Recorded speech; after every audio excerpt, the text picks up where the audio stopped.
birthday with me. Gusto siya nasa Cebu Carrots talaga. Mas pin...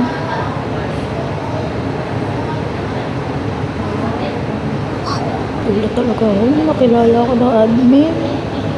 Yan. What the heck? Gara na dahil. Maambol.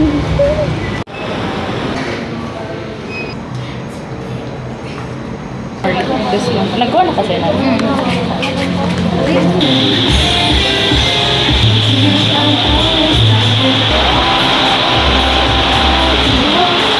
Ang nauna po, first pull ko lang eh.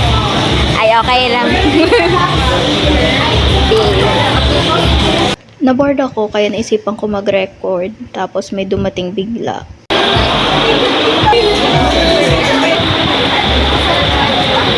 So, ayun, busy ako magdikit ng anik-anik sa aking pamaypay.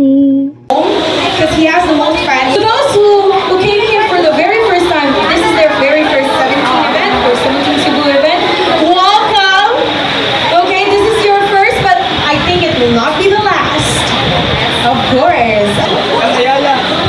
Cebu PH on their Instagram.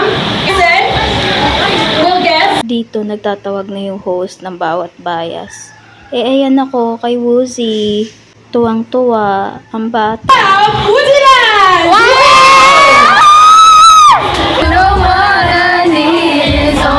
Todo cheer ako dyan sa nag-cover kay Woozy. Ipa-wear as your bias pa yan. Sayang naman yung outfit kung hindi irarampa, diba? Break time. Tapos, kanta ulit.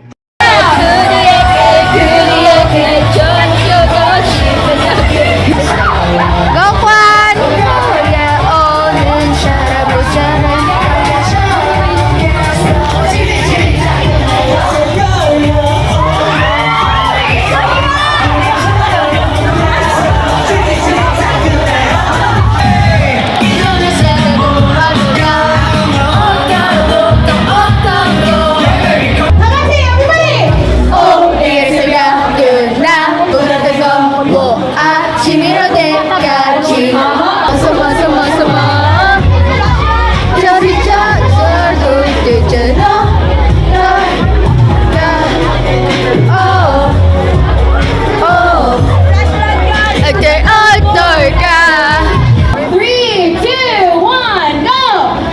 Nagulan pa ako dito pero laban.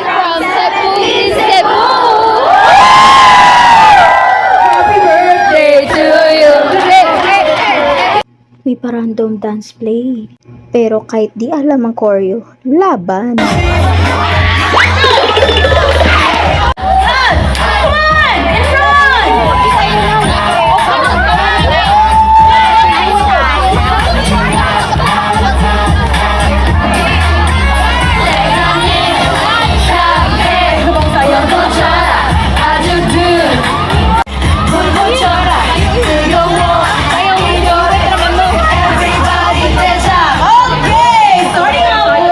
Tumunog bigla yung water ng hip-hop unit. Kaya ayan, naligo kami. Grabe oh!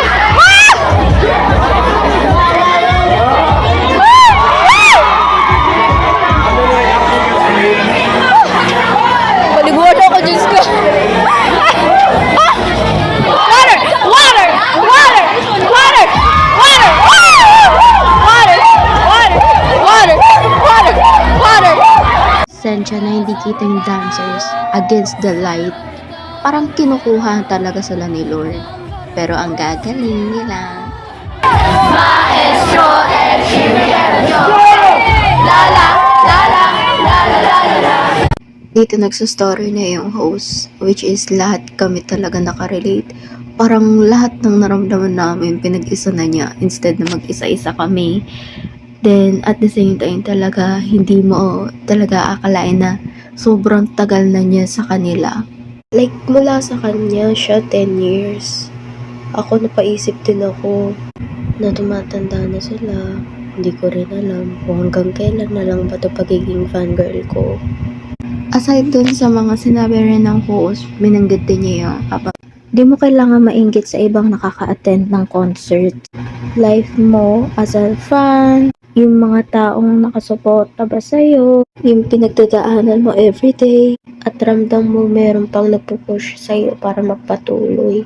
Hanggat sa maging memory na lang yung mga kaganapan na ganito ba. But for me, iba talaga ang 17.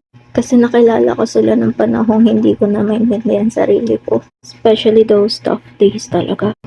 But anyway, I still make memories naman. At least masaya ako. Kahit yan, umiiyak-iyak na ako dyan.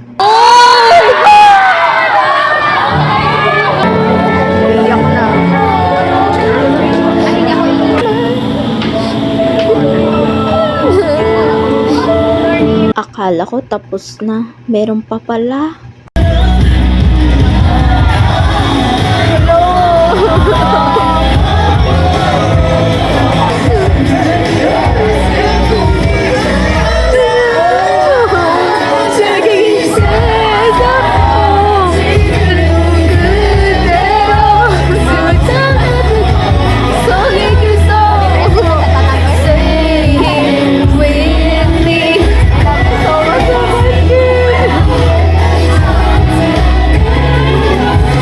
Pa-intro lang talaga yan. Pero kung may iyakang nagaganap dito, dapat may katuwaan din pag-uwi.